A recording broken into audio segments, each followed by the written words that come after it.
Highway 8 પર પણ હાલ ચક્કાજામ કરાયો છે। ખેડૂતોની હત્યા અને દેવામાફીની માંગ સાથે લોકો રસ્તા પર ઉતરી આવ્યા છે, ત્યારે 10 થી વધુ કાર્યકર્તાઓની અટકાયત કામરેજ ખાતે પોલીસે કરી છે।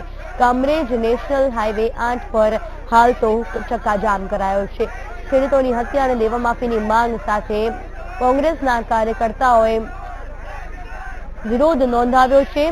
આ દ્રશ્યોમાં આપ જોઈ શકો છો કે કોંગ્રેસના કાર્યકર્તાઓના હાથમાં કોંગ્રેસના ઝંડા પણ હાલ જોવા મળી રહ્યા છે। દેવરાજસિંહ ગોહિલ સંવાદદાતા ફોન લાઈન પર જોડાઈ ગયા છે। જે શું કહેશો, હાલ જે રીતે કોંગ્રેસના કાર્યકર્તાઓ વિરોધ કરી રહ્યા છે, શું માંગણી છે તેઓની, હાલની શું પરિસ્થિતિ છે?